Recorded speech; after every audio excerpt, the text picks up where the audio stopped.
Hello friends, welcome to the second part of understanding nouns, which is a part of the end of confusion series of English.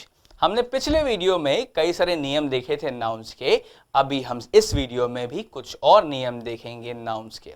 तो आइए चलते हैं, समय नष्ट नहीं करते हैं बिल्कुल, हम चलते हैं हमारे पहले रूल पे। अब देखिए आज का जो पहला रूल है वो कलेक्टिव नाउन्स के रिगार्डिंग है। हमारे कई सारे अभ्यर्थी इस बात पे कंफ्यूज हैं कि सर जो कलेक्टिव नाउन्स है ये सिंगुलर होता है या ये प्लूरल होता है, क्योंकि कलेक्टिव नाउन्स का इस्तेमाल सिंगुलर में भी देखा गया है और प्लूरल में भी देखा गया है। तो ये माजरा क्या है, चलिए आज मैं इस माजरे को क्लियर कर देता हूं। देखिए कलेक्टिव नाउन्स सिंगुलर या प्लूरल दोनों हो सकते हैं डिपेंडिंग ऑन देयर यूजेज। अगर मान लीजिए जो भी आपका ये कलेक्टिव नाउन है, मान लीजिए अगर वो एक मत होके कार्य करते हैं तो वो सिंगुलर रहेंगे, और अगर हमारे कलेक्टिव नाउन्स डिवीजन में डिवाइड होके काम करते हैं तो वो प्लूरल हो जाएंगे। अब देखते हैं इसका जो एग्जाम्पल है वो हमारे पास है। देखिए जो पहला एग्जाम्पल है वहां लिखा हुआ है the jury gave it's decision.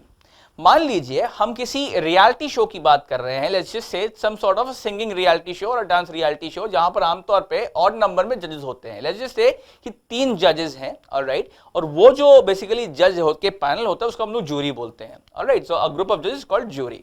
तो देखिए पहला जो यहाँ पर एग्जाम्पल है the jury gave it's decision. Let's just से यहां पर जब हम देखें तो सिंगुलर बात की गई है, बोला गया है the jury gave it's decision, यानी कि जो डिसीजन था यहां पर जजेस का, जो जूरी पैनल का डिसीजन है, देखिए वो सिंगुलर है, वो एकमत है, वो यूनानिमस है, ऑलराइट। इसीलिए हमने यहां पे कहा the jury gave it's decision, alright, यानी कि जो तीनों जज है उन्होंने ये एक साथ डिसाइड किया है कि जो सामने वाला सिंगर है या जो डांसर है इसे या तो शो पे रखना है या निकालना है, तीनों का एक ही व्यू है। अब जो दूसरा एग्जाम्पल देखिए the jury are divided in their decisions. तो यहां हम बोल रहे हैं the jury are divided in their decisions.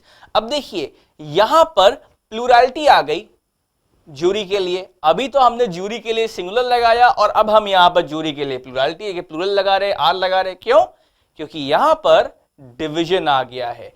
The jury are divided in their decisions, यानी कि तो जो हमारे 3 जज थे उनमें से 2 को लगता है कि सामने वाले कंटेस्टेंट को शो पे रखना है और 1 को लगता है निकालना है, या फिर 2 को लगता है निकालना है और 1 को लगता है कि रखना है। तो उनके आपस में मतभेद हो गया है। तो जब भी कलेक्टिव नाउन के आपस में मतभेद हो जाए तो वहां पर हम लोग एक प्लूरल का इस्तेमाल करते हैं, और जब भी हमारा कलेक्टिव नाउन यूनानिमस तरीके से बिना मतभेद के एक मत होकर कार्य करे तो वहां पर हम उसको सिंगुलर मानते हैं, उसके लिए सिंगुलर चीजों का प्रयोग करते हैं। उम्मीद करता हूं कि यह आपको समझ में आया कि कलेक्टिव नाउन्स बिकम सिंगुलर और plural depending on their usages. Now let's have a look at the second example। अब देखिए जो दूसरा एग्जाम्पल है मेरे विषय यहां पे वो रॉ मटेरियल का आभास दिलाता है। देखिए ये एक सिंगल सी लाइन का रूल है जो कि आपको समझ लेना है बिल्कुल अच्छे से, और वो रूल ये है कि raw materials always remain singular, यानी कि जो मटेरियल नाउन है देखिए वो हमेशा सिंगुलर फॉर्म में ही रहेंगे। गोल्ड का गोल्ड्स करेंगे तो वो गलत हो जाएगा, सिल्वर का सिल्वर्स करेंगे तो वो गलत हो जाएगा। क्यों? आयरन का आयरन करेंगे तो गलत हो जाएगा, आयरन नहीं कर सकते, वो आयरन ही रहेगा। क्यों? क्योंकि जब तक ये रॉ मटेरियल है तब तक ये मटेरियल नाउन है, और मटेरियल नाउन हमेशा सिंगुलर रहता है। अच्छा अब देखिए नेक्स्ट जो रूल है इसमें हम लोगों ने क्या किया है, हमने मटेरियल नाउन को चेंज किया है दूसरे नाउन फॉर्म में। अब देखिए यहां पर वुड, लकड़ी, वुड अगर हम देखें तो ये एक रॉ मटेरियल है, एक मटेरियल नाउन है, लेकिन जब हम वुड को वुड्स बनाते हैं तो क्या ये मटेरियल नाउन रह गया?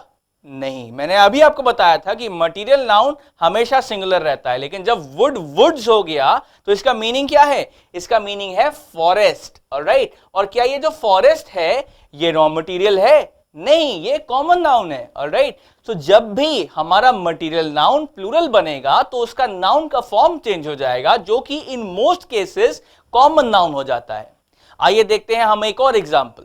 यहां पर देखिए वाटर दिया हुआ है, वाटर एक रॉ मटेरियल है, राइट। तो जब हम वाटर को वाटर्स करते हैं तो क्या ये रॉ मटेरियल रह जाता है? नहीं। क्यों? क्योंकि वाटर्स का मीनिंग क्या होता है? See. Now is sea a raw material? Tell me that. Is sea a raw material? No, it's a common noun, all right?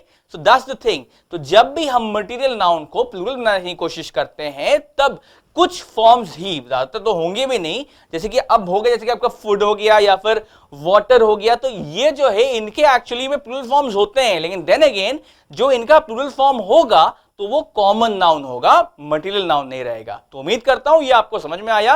Rule यहां पर ये था कि some material nouns do form plurals and then they become what? They become a common noun in most of the cases. तो I hope ये आपको rule समझ में आए। अगला रूल यहां पर जो एग्जांपल है एक्चुअली रूल का, ये बताना चाह रहा है कि जब भी हम यंग चिल्ड्रन की बात करेंगे या लोअर एनिमल्स की बात करेंगे तो उनके लिए हम न्यूटर जेंडर लगाएंगे।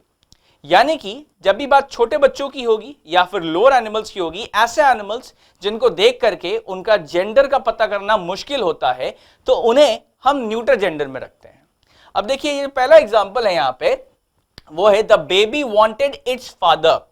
अब बेबी एक्चुअली में देखिए छोटे बच्चे में आया, ऑलराइट, तो इसीलिए हमने उसको ना मैस्कुलिन बनाया ना हमने उसको फेमिनिन बनाया, हमने क्या बोल दिया? It's father, neuter gender, alright. So young children are followed by what? They are followed by a neuter gender. अब देखिए एक और एग्जांपल देखते हैं यहां पर, यहां बात हो रही है लोअर एनिमल की, लिजर्ड की बात हो रही है। अब भाई बोलते तो हिंदी में हालांकि छिपकली है, लेकिन tell me honestly, can you just look at it and you can tell कि वो छिपकली है या छिपकला है? नहीं, right, you can not tell from the naked eyes. तो इसीलिए सिंपल सी चीज यही है कि जब भी हम बात करेंगे लोअर एनिमल्स की, हम उनके लिए क्या लगाएंगे? Neuter gender. इसीलिए हमने यहां लिखा है the lizard lost its tail, right, its neuter gender. So यहां पर सबक क्या है? यहां सबक ये है कि young children and lower animals are always followed by what? Neuter gender, alright. तो अब देखते हैं अगला नियम। देखिए जो अगला नियम है, यहां पर बॉय एंड टॉय को प्लूरल फॉर्म दिखाया जा रहा है और लास्ट में एस जोड़ा जा रहा है। यहां पर एक्चुअली रूल ये है कि singulars ending in Y preceded by a vowel becomes plural by adding S. अब देखिए यहां पर बॉय एक वर्ड है, यहां पर टॉय एक वर्ड है, इन दोनों, ये दोनों ही देखिए वाई पर एंड हो रहे हैं, राइट, और वाई के पहले क्या है? ओ आ रहा है, जो कि एक वॉवल है, और इसीलिए ये प्लूरल बनाने के लिए या प्लूरल बनने के लिए इनके लास्ट में क्या जुड़ जा रहा है? S, alright. So boy becomes boys, why? Because it is a word that ending in Y, and जब भी ऐसा होगा कि वाई के जस्ट पहले कोई वॉवल लगा है तो उस वर्ड को प्लूरल बनाने के लिए हम लास्ट में एस जोड़ देते हैं। So that is why boy becomes boys and toy becomes toys. उम्मीद करता हूं आपको यह समझ में आया। अब देखिए एक और रूल यहां पे देखते हैं। यहां बात हो रही है उन शब्दों की जो कि ओ पे एंड करते हैं। Now whenever the words end at O and O के पहले कोई वॉवल लगा हुआ है, then that also becomes plural by adding what? By adding S. Yes, अब देखिए यहां पर वीडियो है, वीडियो में ओ पे एंड हो रहा है और ओ के पहले क्या आ रहा है? ई। इन द सेम वे यहां पर देखिए, यहां पर रेडियो है एंड ओ के पहले यहां पर क्या आ रहा है? I, alright. तो how does video become plural? by adding s, and how does radio become plural? by adding s। तो यहां पर सबक क्या है? यहां सबक यह है कि words ending in o become plural by adding s if there is a vowel present before the letter o। so I hope ये आपको समझ में आया। तो अब देखते हैं हम हमारे जो आखिरी के दो रूल्स बचे हैं, वो भी आपके कुछ सामने ही है, एक्चुअली ये मेरे पीछे छुपे हुए हैं यहाँ पे, और ये रहे आपके सामने। अब ये एग्जांपल्स हैं एक्चुअली। यह सबसे पहले ओ का एग्जांपल है कि अगर देखो भाई ओ के पहले वॉवल आ गया तब तो लास्ट में एस जुड़ जाएगा, लेकिन अगर ओ के पहले कोई कॉन्सोनेंट आ गया like in this word mango, तब क्या होगा? तो देखिए जब भी ऐसा है, whenever the words end in o, the words ending in o preceded by a consonant becomes plural by adding es। तो जब भी ऐसा होगा कि कोई भी ऐसा शब्द है जो o पे एंड कर रहा है और o के पहले कॉन्सोनेंट आ रहा है, तो आखिरी में हम लोग क्या जोड़ देंगे? es। और इसीलिए मैंगो क्या बन जाता है? Mangoes. And that's why tomato भी क्या बन जाता है? टोमेटोस। एंड पोटैटो क्या बन जाएगा? पोटैटोस। तो I hope you got this फंडा कि जब भी ऐसा होगा कि ओ के पहले कोई कॉन्सोनेंट आएगा तो हम लोग उसको प्लूरल बनाने के लिए क्या करेंगे? लास्ट में ईएस जोड़ देंगे। आइए देखते हैं हमारा आखिरी का रूल, लास्ट रूल। यहां पर देखिए वर्ड्स हैं बेबी एंड लेडी। यहां पर पॉइंट ये है कि वाई के पहले अगर कॉन्सोनेंट आता है, then to make it plural we replace Y by IES, तो बेबी क्या हो जाएगा? बेबीज। चलिए एक बार मैं इसको फिर से रिपीट करता हूं इस रूल को। जब भी कोई ऐसा वर्ड है जो Y पे एंड कर रहा है और अगर Y के पहले कोई कॉन्सोनेंट आता है, then we make that word plural by replacing Y with IES। तो ऐसे ही बेबी का हो जाता है बेबीज एंड लेडी क्या हो जाएगा? लेडीज। तो उम्मीद करता हूं कि आज के जो ये रूल्स थे ये आपको समझ में आए और आपको काफी फायदा होने वाला है इनसे, क्योंकि आपके फायदे के लिए और आपके सफलता के लिए ही हम एक से एक वीडियोस बनाते रहेंगे।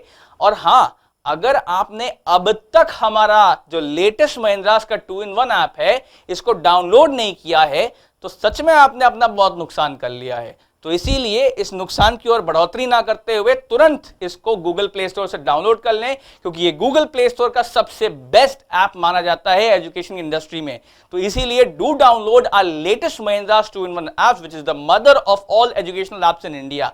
और आप हमारे साथ फेसबुक पर जुड़ के अपने जो ख्यालात है वो हमारे साथ शेयर कर सकते हैं, साथ ही में ट्विटर पे और इंस्टाग्राम पे भी हमारे साथ जुड़ सकते हैं। हम हमेशा आपकी सफलता के लिए वीडियोस बनाते रहेंगे, क्योंकि आपकी सफलता में ही हमारी सफलता है। Your success is our success. Do like us. Comment on our video. And subscribe our YouTube channel. mahindraguru.com. The Brahmast for success. Your success is our success.